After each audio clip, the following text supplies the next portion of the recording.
Hi everyone, let's pick up where we left off. We're talking about discontinuing a segment. Sorry if the last one ended a little bit abruptly, but it's because I decided after the fact that I didn't want to squeeze this one into the last video. All right, and starting from scratch here. So now we're trying to make the decision on whether or not we discontinue or continue a segment of operations, meaning that we have these operations and we think maybe an arm of it is not profitable, meaning, maybe carry different types of cereal and one of them just isn't performing as well as others. So do we then discontinue that segment? Well, there's more considerations than just whether or not there's net income or net loss. So here's our example. Just go right into one to just kind of illustrate it. It says product AG52 has revenue of $748,000, variable cost of goods sold of $640, variable selling expenses of $90, and fixed costs of $50,000, creating a loss from operations of $32,000. Prepare a differential analysis on whether or not we should continue it or discontinue it. Okay, so there's our two alternatives right there. Continue or discontinue. Oops. All right, so continue.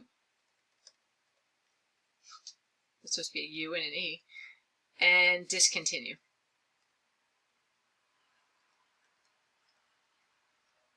All right, those are our two alternatives.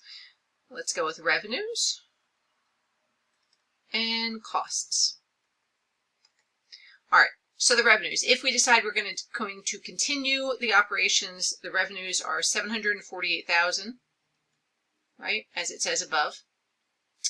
And the costs, well, the costs are, there's a couple of different costs they give you. So let's kind of break that down a little bit. You've got the variable cost of goods sold, right? They tell you that's $640,000.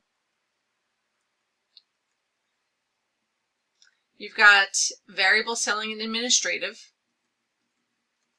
of $90,000. And then we've got fixed costs of $50,000. Whoops. Hang on, I should be doing it underline yet. Undo. There we go. We've got fixed costs of $50,000. All right, and there's that $32,000 loss that they were talking about if you do the math there. Okay, so that's continuing the product.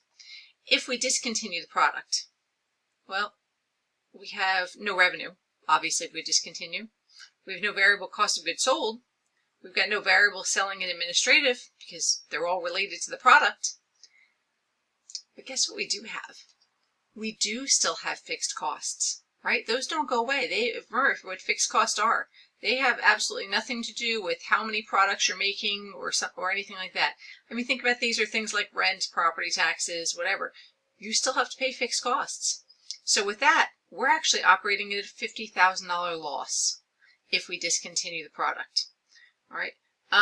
The way Cengage has is they kind of have one more column here, and I'll show you the differential effect. We'll just differential effect. And what they show is they show that you'd have the $748,000. You'd be less by $748,000. You wouldn't have these costs. You wouldn't have these costs, right? So you'd be ahead there. But the differential effect between the two, right? So you have $90,000, but you still have to pay those fixed costs. So there's no net effect there. And you'd have an $18,000 loss.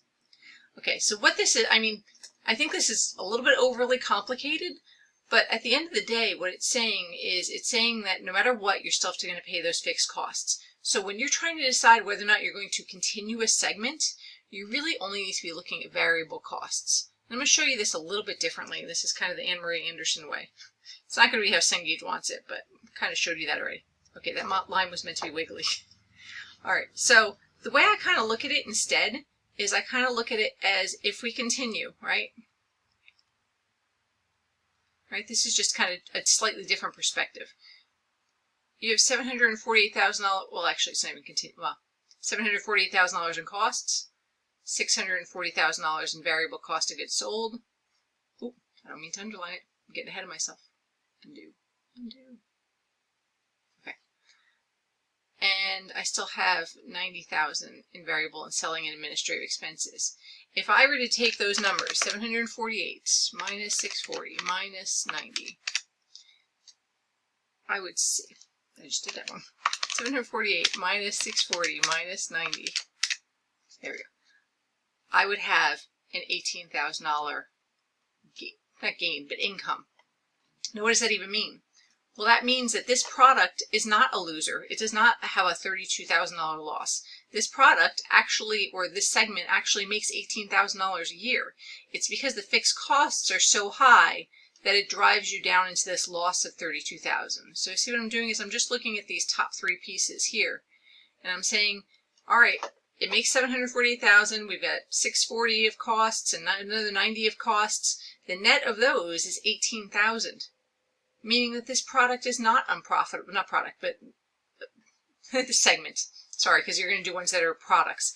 But it's not unprofitable. It's just it's got big fixed costs. And those fixed costs you have to pay regardless. So the idea is it makes sense for you to continue this operation, these operations, because they are in fact making money. It's the fixed cost that maybe you've got to work on lowering. Maybe that's a matter of taking your factory to a less expensive location or something like that. But the idea is the segment unprofitable, which is what we're trying to determine? The segment is not unprofitable. It is profitable. Okay? It has a profit of $18,000 a year. That's what we're looking at with the discontinue a segment. And like I said, you'll see that we do this with products in some of your homework problems. Okay. So let's get into the next example. Make or buy. Okay. All right. So make or buy. Again, I'm going to do this in an easier way than it's done in Cengage, but they overcomplicate it in my opinion. So let's just go with your understanding of it. It might take a little bit of work for you to get the information in a Cengage the way they want it though, but at the end of the day, it's the same answer. Okay, a company manufactures various size plastic bottles for its medicinal product. The manufacturing cost for small bottles is $75 per unit, 100 bottles, including fixed cost of $20 per unit. Proposals offered to purchase the small bottles from an outside source for $40 a unit plus $4 for freight. Prepare an analysis. Okay, so what's our analysis? Make or buy? Oop, pen's upside down. All right, make or buy. Okay, so if we make the bottle, I'm not even going to look at revenues because there are no revenues. This is all about costs, right? So if we make, let's see what our variable costs are for making. Well, if we make them, the total cost is $75 per unit. The fixed costs are part of that is $28 a piece, right? So 75 minus the 28, and your variable cost must then be 47, right? And your fixed costs are 28, as they told you, which is $75 in costs, which is what it costs you to make a bottle. If I were going to buy it, well, now it's going to be, you've kind of got two variable costs, right? You've got the outside price plus the $4 for freight. So you're really looking at $44 per bottle. But guess what? Back to that fixed cost comment. We still need to pay those fixed costs. They don't go away just because we've decided to no longer make the bottle and we decide to buy it instead. Now, if we went and sold our factory, then that's a different conversation. But from the information that we have, the idea is those fixed costs don't change whether we make 1 or 100 or none of our product. So our total costs in that case are going to be 72. Well, guess what? It's cheaper for us to buy the bottles than to make it. Now, do we want to lay people off? Do we, what would we do with that section of the factory? What's the opportunity cost? All that kind of good stuff.